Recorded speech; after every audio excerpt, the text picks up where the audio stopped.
Hello all, తక్కువ టైంలో త్వరగా అయిపోయే టాప్ 2 స్నాక్ రెసిపీస్ గురించి ఈ వీడియోలో చెప్పేస్తే వచ్చేయండి. ఫస్ట్ అయితే బెల్లం గవ్వలు, ఇది చక్కెరతో చేశాను నేనైతే. ఈ గవ్వలు చాలా బాగుంటాయి, మీకు చూపించడం కోసం అని చెప్పి తక్కువ క్వాంటిటీలో చేశాను. నెక్స్ట్ కారపూస కూడా చేశాను. ఇప్పుడు బెల్లం గవ్వల కోసం అయితే చపాతీ కోసం పిండి ఎలాగైతే కలుపుకుంటామో అలా కలుపుకొని పక్కన పెట్టుకోవాలి. ఒక హాఫ్ అన్ అవర్ పక్కన పెట్టుకున్న తర్వాత అది పిండి బాగా నానిన తర్వాత చిన్న చిన్న బౌల్లో చేసుకొని ఇగో చెక్కలు అది గవ్వలు చేసుకుని ఉంటుంది కదా, దానిపైన అయితే ఇలా ఈ విధంగా అయితే చేసుకోవాలి. మొత్తం మనం ఎన్నైతే ప్రిపేర్ చేసుకోవాలి అనుకుంటున్నామో సో అన్నీ కూడా ఈ విధంగా ప్రిపేర్ చేసుకోవాలి గవ్వల చెక్కపై అయితే. సో చాలా ఫన్నీగా ఉంటుంది, ఒక గేమ్ అన్నట్టు ఉంటుంది ఇవి చేస్తుంటే, ఎందుకంటే చిన్న చిన్నగా భలే ఉంటాయి కదా. ఇంకా మొత్తం అయితే నేను చేస్తాను, తక్కువ క్వాంటిటీ చేస్తున్నాను అని చెప్పాను కదా. ఇప్పుడు పొయ్యి మీద ప్యాన్ పెట్టుకొని ప్యాన్లో ఆయిల్ వేసుకోవాలి. ఫస్ట్ అయితే నేను పాకం అయితే తీసుకుంటున్నాను. జస్ట్ దీనికి పాకం ఏమీ రావక్కర్లేదు, చక్కెర కరిగించుకుంటే సరిపోతుంది. సో ఇక్కడ కొద్దిగా చక్కెర తీసుకొని కొద్దిగా వాటర్ పోసుకొని చక్కెర కరిగేదాకా ఉంచుకున్నాను.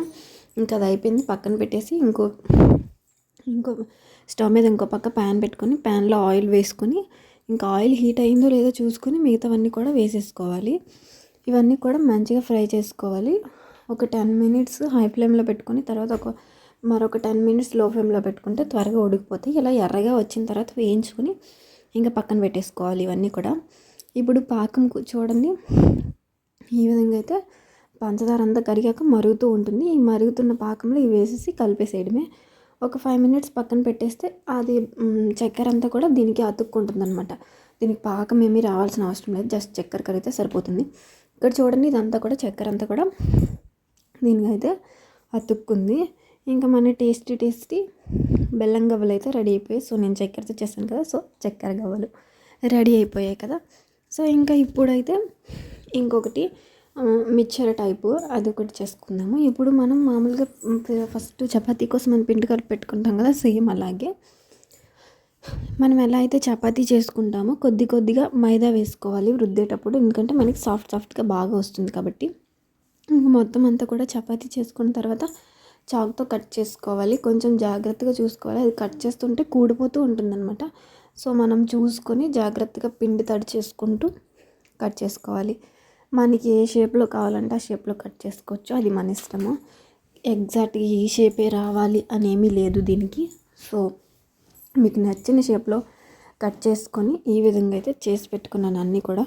ఇంకా స్టవ్ మీద ప్యాన్ పెట్టుకొని ప్యాన్లో ఆయిల్ వేసుకొని ఆయిల్ హీట్ ఎక్కిన తర్వాత ఇవి వేసేయాలి. ఒక 2 మినిట్స్లోనే మంచిగా ఫ్రై అయిపోతాయి ఇవైతే. చూడండి ఇక్కడ ఫ్రై అయిపోయాయి. ఇంకా మొత్తం అన్నీ కూడా ఎన్నైతే ప్రిపేర్ చేసి పెట్టుకున్నాను అవన్నీ వేసేయాలి. ఇందాక చేసి పెట్టుకున్న గవ్వలు అయితే కొన్ని తీసి పెట్టుకున్నాను. చక్కెర తినని వాళ్ళు ఇలా కూడా చేసుకోవచ్చు, ఇందులో వేయించుకొని వీటితో పాటు చేసుకోవచ్చు. కారం గవ్వల్లాగా, అంటే కొంతమంది తీపి తినరు కదా, సో అలా అనమాట.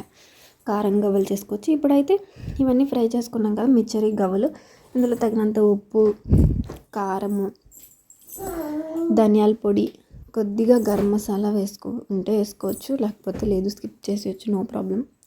ఇంకవన్నీ కూడా మంచిగా ఉప్పు కారం పట్టేలా మిక్స్ చేసుకుంటే మనకి టేస్టీ కారం గవ్వలు రెడీ అయిపోతాయి. ఇంకా మిక్చర్ కూడా రెడీ అయిపోతుంది.